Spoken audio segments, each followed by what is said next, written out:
Hello, and welcome to Building Leadership Community Podcast. I'm your host, Dora Mendez.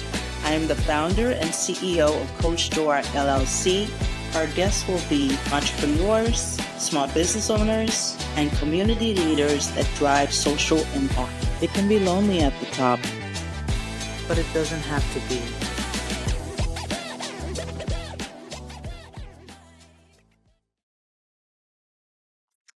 Hello, and welcome to Building Leadership Community Podcast. I'm your host, Dora Mendez. I want to thank our listeners and viewers for joining us. I'm so grateful for you coming and listening to our show, watching us on YouTube. And if you're new to our show, Building Leadership Community Podcast, don't forget to like, share, and subscribe, and hit that little bell button at the bottom of your screen so you can get notified when new content gets posted.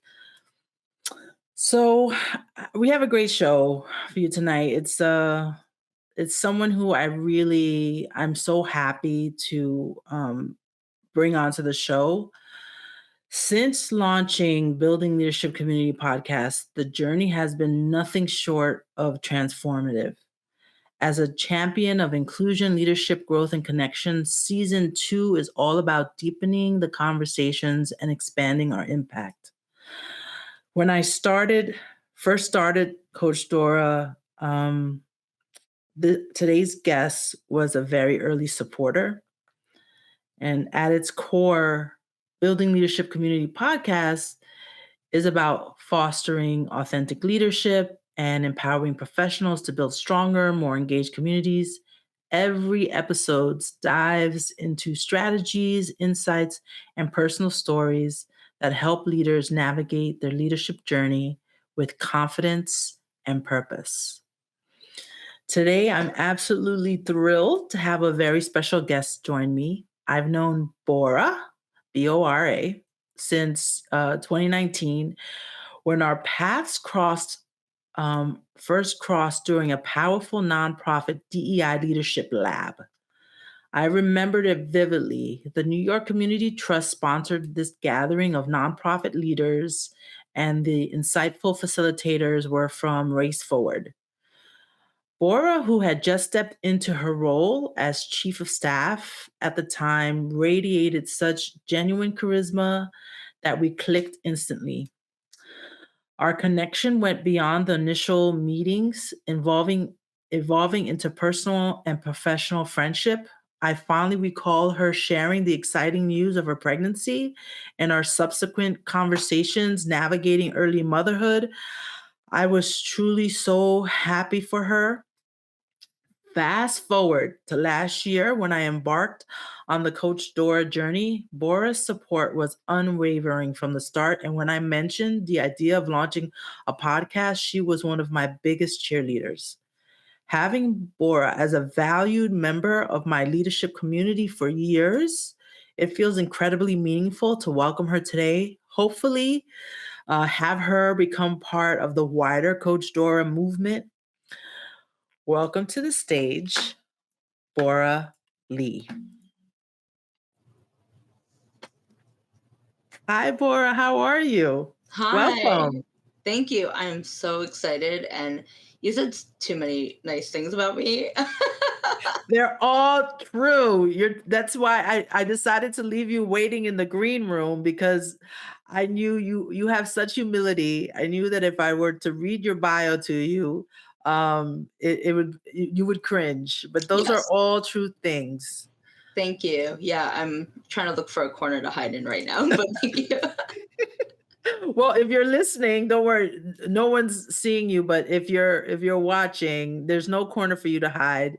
I'm so grateful that you decided to join us today, and I really want folks to learn a little bit more about you, learn about your career and leadership trajectory. So tell our viewers and audience a bit about your leadership journey and your career trajectory. Sure. Well, thank you so much for having me on here. And I'm really excited for you and your journey. And, I'll just start with the fact that I am a child of working class immigrant parents who moved here. And, they started here, obviously, well, not obviously, but started here in poverty. And I was born into poverty and then moved into the middle class. So I was thankful and privileged enough to have not really experienced much of the poverty part of it, lived a joyous and happy life. But, for me, it means a lot. And I start with that because I don't take working in public service for granted. I have many of friends who I grew up with who would love to be in public service, serving our communities that helped grow them, raise them, and ground them. But, they take care of multi generational families and have to choose to work in finance and consulting, like corporate consulting, and the like. And so I don't take this for granted. I've been a public school student through and through up until I went to NYU for grad school. So basically, for higher education, up until college, I even went to CUNY, and I'm so thankful for that. And in terms of my leadership journey, it really started there because, I originally went thinking I Well, wanted to be a well, teacher. can I Oh, interrupt you because you mentioned yes, your parents were immigrants from where? Korea.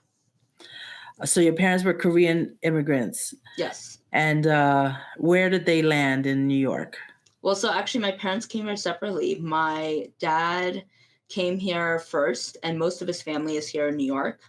And my mom actually, she came here all by herself. She left everything she knew behind and she wanted a new adventure. She was like, this country's too small for me. I need to go somewhere bigger and better. And so she came to America, left everything behind. And she actually met my dad.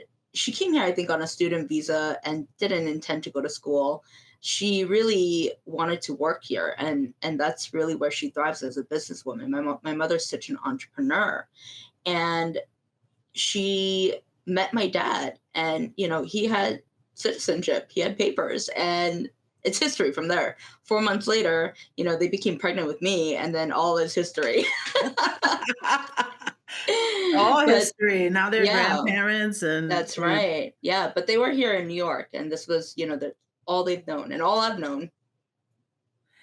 so so you went your public. So your parents met, fell in love, had you, built roots, moved you into the middle class. You were a public school kid until you got to NYU, and so continue sharing uh, how that leadership journey went from there. Yeah. So, I mean, let me take a step back from NYU because NYU is really pivotal to my journey. But I would say my experience at CUNY, Queens College, was really what transformed my life. I mean, I wasn't the greatest student. I, was okay. I really loved socializing in school more and building relationships with my teachers, actually, and my school community as a whole. But when I went to CUNY, I went originally thinking I wanted to be a teacher because I love people, but I actually realized that I am not great with children, even though I have a child of my own, and It's it's different when it's real. your own. It's No, different even when when it's it's your my own. own, I'm thankful for my husband. But I then majored in sociology and I decided at the time to minor in urban studies. And I said, screw it. I love this so much. I actually stayed for a fifth year and finished my double major in urban studies. And during that time, I had to take a fieldwork class where I had to intern at a nonprofit. Now, as a true born and raised New Yorker, I went paid for school with my parents like together, and then I also paid for my own apartment. And so I was going to school full time and I had like two part-time jobs. No internship was like able to work with my schedule. And so my professor was like, I know of this local grassroots organization. They do tenant organizing with senior citizens in particular, to teach them about their rights. And you'd be perfect because they need someone on weekends and evenings. And I'm like, well, my Korean isn't great, but sure. And it's all history from there. Like literally, my future launched from there. And with that nonprofit, Mingkwan Center for Community Action, I became their AmeriCorps Vista, and it really started my entire career trajectory there.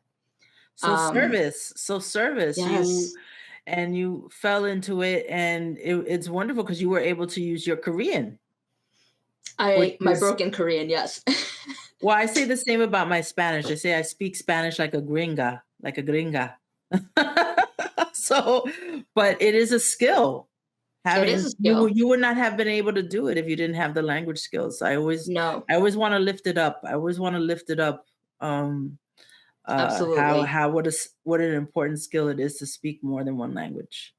Absolutely, absolutely. And like at the same time too, my parents at the time moved to Long Island and my grandmother was living with us and she felt so isolated there. She's such a social butterfly, which is where I get it from. And she was like, I can't be here and I need to be back in Queens. And I was like, okay, well, why don't you and I get an apartment together? And so, but most people, most seniors in particular, especially immigrant seniors, they live in multi-generational homes, right? And so our apartment was just me and grandma, her and her college aged granddaughter. It was clean, didn't have a million toys, clutter. And then her friends started coming over from the neighborhood and it became the hangout spot, which then turned into, oh, your daughter works for a nonprofit and can navigate stuff for us. Great, bringing mail over, renewing SNAP, renewing Medic, everything. And so I became a senior center all on my own, which, paired well with what I was doing, even though that's not what I intended. But, gotta love grandma and all of her friends, gotta give it back to them. And well, I love that. I Yeah. love that. I like somehow I picture like Golden Girls in my Yeah, basically with like all of that. Like a Korean version of Golden Girls. But 100%, 100%. But, I would say, like, so, from there, again, I did AmeriCorps. I actually did 2 years of AmeriCorps, and it made me realize how much I love supporting people, from my grandmother to friends and family, but, like, my talent of supporting people is one thing I realize is nothing like the incredible talents that my colleagues have. They do magic with their work, and in the way that where they serve participants day in and day out. I'm not talented in the same ways they are, but what I learned is that I love my colleagues who love on their participants and the tenants they organize and just the systems that they're trying to help navigate for these people. They like love the people that they're trying to help. And my colleagues are the bread and butter of organizations. They're the biggest asset of an org. Like, look at any expense, report of an organization, it's the staff. And so, for me, I really thrive in listening to them, thinking about their needs, and matching that with the organization's mission, their budget, and the wiggle room for change. And I say that wiggle room for change because change and managing change and building capacity of the staff, especially when the organizations are going through transitions, which are pivotal moments, they're so important because they lead to the transformation at an organizational level, those transitional moments. And that for me is what sparks joy for me day in and day out. So, as chief of staff, I don't do this work for me, but for my colleagues who then in turn show up as their best selves at work to support our community, right? so when I think of so hearing you talk and hearing like the passion you have for supporting people as a leader, as a chief of staff, and I know you'll share more about the organization you work that you lead, that you help lead. I hear your leader. I think of your leadership. You're a servant leader. Yes. I would categorize your leadership style as a servant leader, and that you lead through service. And like you say, you don't help the clients, but you do. You indirectly by making sure the people who are on the front lines and the grassroots have everything that they need by operationalizing and helping the organization run. You are helping the folks because you're indirectly helping the people who are doing the work on the front lines. They can't be successful without without you, without the operational expertise that you bring. I mean, yeah, we Um, are like we're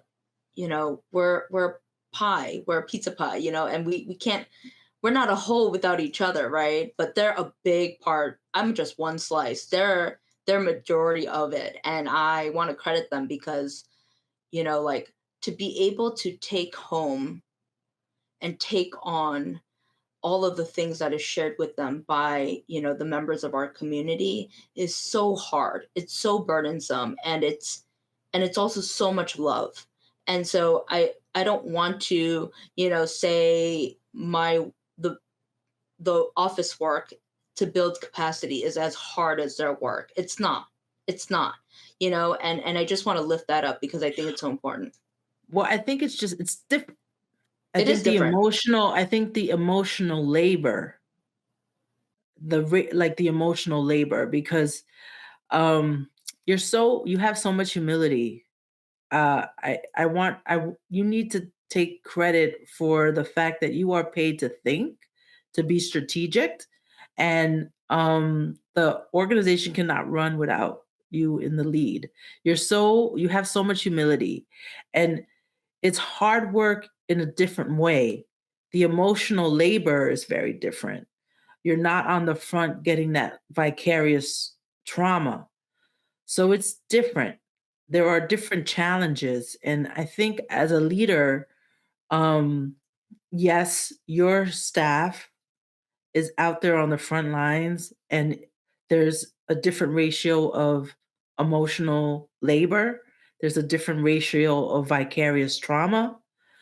Um, but you need to take credit, and I want to give you credit because there would be no place for those people to work if you weren't leading uh if you weren't the strategic thinker partnering with the leadership and the board on the bigger picture mission and vision. So I need for you to take some credit uh for when I say servant leader, you are really the definition of it. You don't even want to take any credit for like what you have achieved. And I just love how you started your story with talking about poverty into the middle class. And it is a luxury. It's one of the, it's a luxury. And as a first generation American myself, that it's a wonderful thing to be able to, for your parents to be able to lift that up. But you need to take credit, okay? Because it is Okay. not easy. Is you Yes, okay, you get paid to think. Yes. But it's worth it and it's valuable because that there would be no place for them to do their hard work, and the folks would not get served in the community Yep. if you were not leading them. So I need for you to take some credit, okay? Okay. Taking it. I'm taking it. I'm taking it. Thank you. And because you're an I mean, that's one of the reasons why I brought you on the show. We have such a diverse group of leaders from different industries. So you'll see this season we have a CEO of $1 million organization. We have a branding and marketing expert. We have an HR leader, and we have uh, but in a health setting, we have such a diverse group of leaders. So I love hearing your story in that are leading a profit. You're in the C-suite at a nonprofit organization, and quite frankly, there aren't that many women of color. There aren't that many women of color like us in the C-suite. And so I love that you started with sharing your story in that way. I think our listeners and viewers will get a lot of value about listening how you climbed up the ladder. So, tell us a little bit more about when you were talking about. Uh, Tell us a little bit more about where you work at the nonprofit, who you serve, and because we've already covered you being a servant leader, and I'm celebrating that. So tell us a little bit more about sort of the work and the people that you work with and what that looks like. Sure. So I get to be the pleasure, or I have the pleasure of being the chief of staff at Fifth Avenue Committee. And really, our mission is to advance economic, social, and racial justice in New York City. And we do this through integrated, community centered, affordable housing. which is so needed in the city and just this country. But we also do grassroots organizing. We're actually founded by neighbors coming together and organizing for their neighborhood.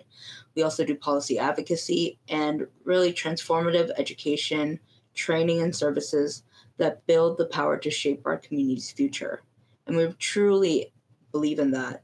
Most of our, offices and buildings that we own and manage of affordable housing is in Brooklyn. And it's wonderful because I actually grew up on Fifth Avenue. And so I have a personal geographical and historical tie to this organization and the impact that it has on building really wonderful neighborhoods. And, Fifth Avenue runs from where like Atlantic Avenue, where Barclays Center is, pretty much all the way down, to the end of Sunset Park hitting Bay Ridge. And So for the non-New Yorkers listening and watching, there are two Fifth Avenues. This is not the Fifth yes, Avenue with breakfast at Tiffany's in no, Manhattan. This is the Fifth Avenue in Brooklyn, New York, that's right. which is very, very different Very. than the Fifth Avenue that most non-New Yorkers think about. So this is not Fifth Avenue where Saks Fifth Avenue is or Rockefeller Center is. This is Brooklyn Fifth Avenue. That's right. And I did want to talk quickly. Folks who listen and watch the show know I like to keep the episodes at time, but feel like people will be interested in learning, how did you make the leap into the C-suite from AmeriCorps to senior center intern? How did you make the leap from, a well-educated intern at senior center to the C-suite? Can you share how you made that leap? Yeah, well, actually, the senior center was my apartment. Just to clarify that. But I actually did work for an organization that did run very successful senior centers. But I'll get back to that. So I started at a grassroots organization who really does movement building and organizing and advocacy in Flushing, Queens, where I lived the second half of my life, and really the neighborhood that raised me. And so that was incredible. And it's a Korean nonprofit, so I'm like serving my ethnic community, which is great. And so I started there as an intern. I actually was funded by a local foundation for an internship where I did organizing with them. And then I, went on to do another year of AmeriCorps, but for a larger advocacy organization that serves the Pan Asian community in New York. And so that was really wonderful. And after that, I was literally like, oh, my AmeriCorps contract is coming to an end and I can't do this for a third year. And was lucky enough to build relationships and land a job as a development person for a great social service organization called Korean Community Services of Metropolitan New York. And this is an organization where literally I had no idea, but my parents and my grandparents have utilized their services and their resources. And so it's amazing that I get to use the English skills and and my technical skills that I've learned through what my parents have given me through my education and through immigrating here to then serve the community that helps and supports people like my parents. And I was there for 6 years. And so, in the AmeriCorps roles, I did a lot of communications and fundraising. And then I moved over when I moved over to the advocacy organization, the coalition organization, I did development and fundraising, but I also did a lot of capacity building because I led a group of AmeriCorps members that were on the ground, right? And I supported them and their growth and their journey in their AmeriCorps year. And so I led a lot of workshops. I made sure that we had guest speakers that could speak on their experience and, provided them with opportunities to engage with one another and build, spaces where, because they were all in different organizations. And so coming together and sharing from each and learning from each other. So from there, moving on to the social service organization, I started as a development person, their first development hire, and then I moved on to then being an executive administrator as they needed someone to do like ops, admin, contracts, just all of it, still doing development work while all of that and doing their communications work. They again, most social service organizations, they have a lot of support to do the frontline work, not a lot of support to do, the overhead stuff, the things that matter, all the Operations, because operations. who Yes, wants to donate so that you can have a good IT? They don't exactly, realize you can't serve the community if you don't have the technology or if you don't have but nobody wants to exactly. donate for computers. So Right. I that's a challenge with working in human services, the operations, and It in takes a back fact, seat. it takes a back seat, but you can't serve people well if you don't have the same equipment or needs or operational processes. But no, 100%. who wants to donate to the Red Cross so that they could get a computer? They want to donate so that the People can program side. So right. So, it's tough, but thankfully those were my younger years. So I was able to do a million things at once and had the energy, and, I just did it all and took on all, and forget about burnout. I didn't understand what that was. I was just like, I'm here, I'm doing it. Right. And it was wonderful. And I loved it. And I did that for about 6 years. And then I was like, oh, I'm hitting a ceiling of I don't know what I don't know. I've worked at mostly organizations that didn't have a whole lot of support and operations. And I then decided to invest by going to NYU for my master's in public administration and nonprofit and policy and management and in policy. And for me, that was really important because it truly opened up my eyes to like if there was a golden ticket nonprofit, like this is kind of what they should all have, right?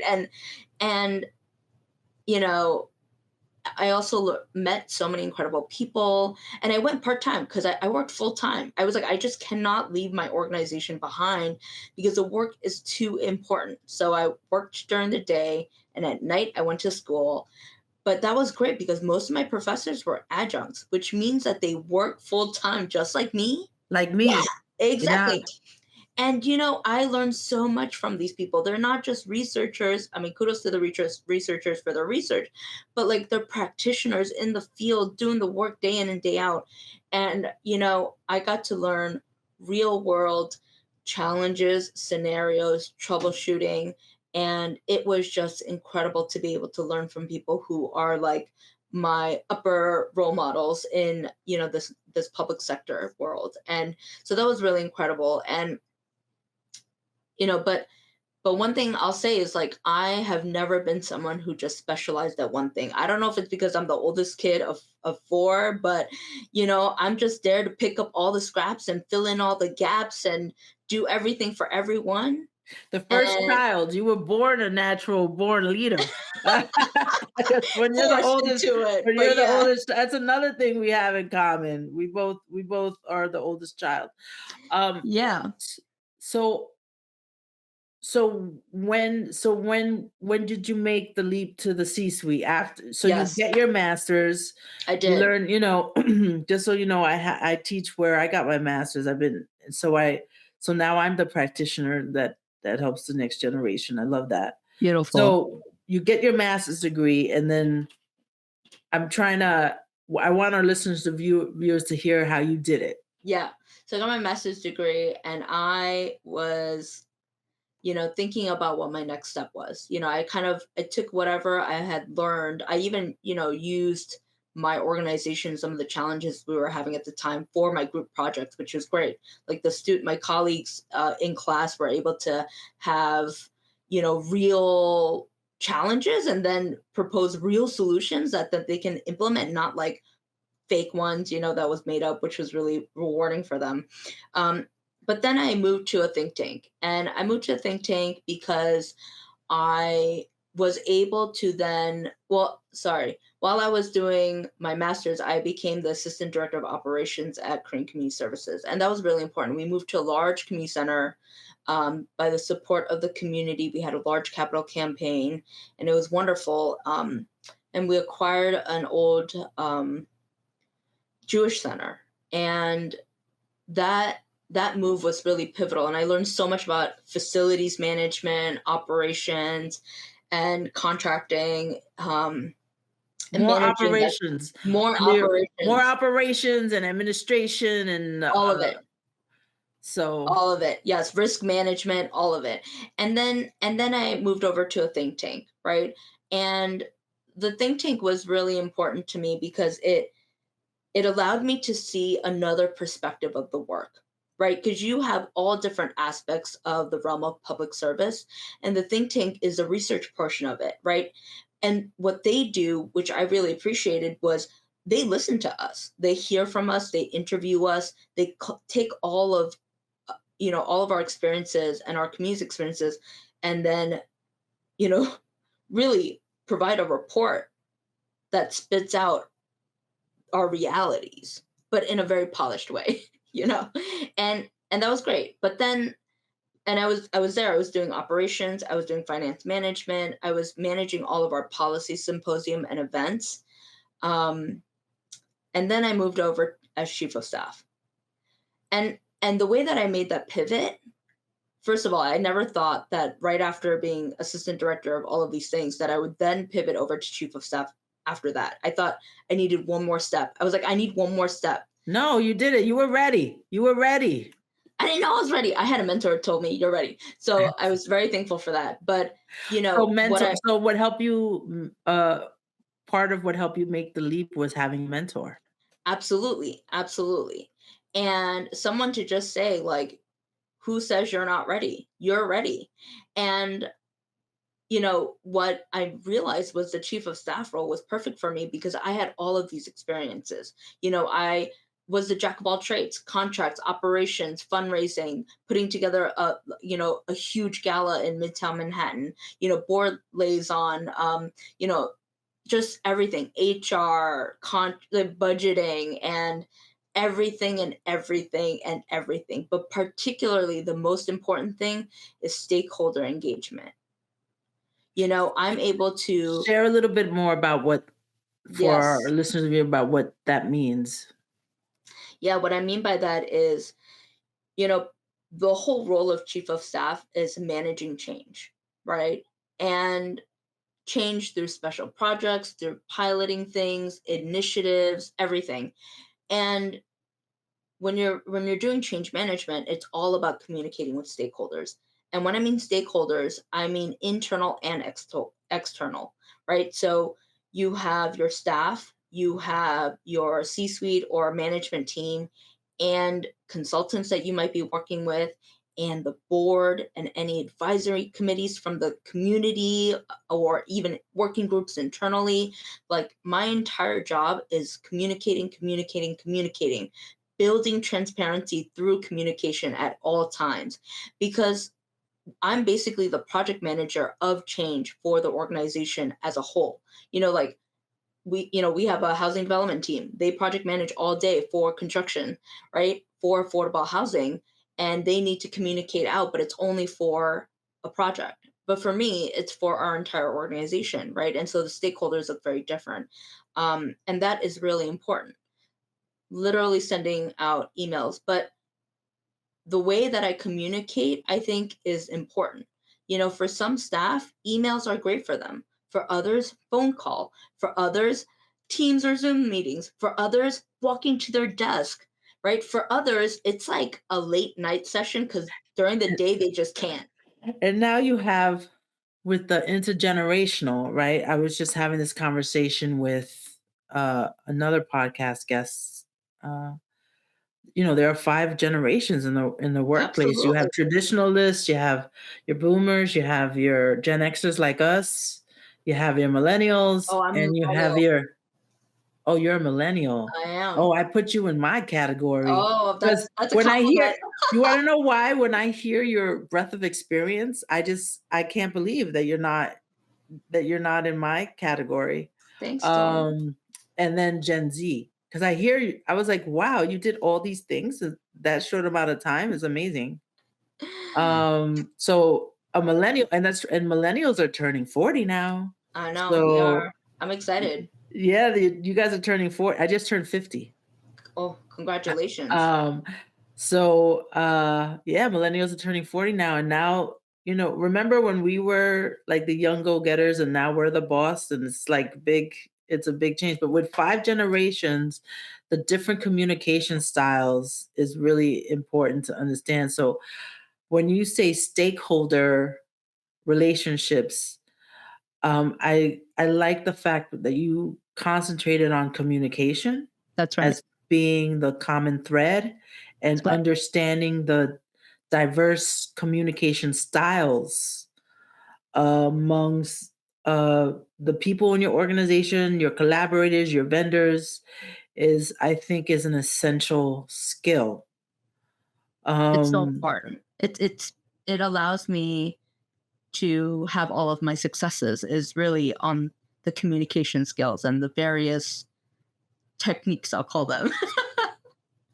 Okay, so I'm going to leave it at that. I think that's a great way to uplift communication. How communication is so key to being successful in the C-suite, and understanding how to maintain that stakeholder relationship.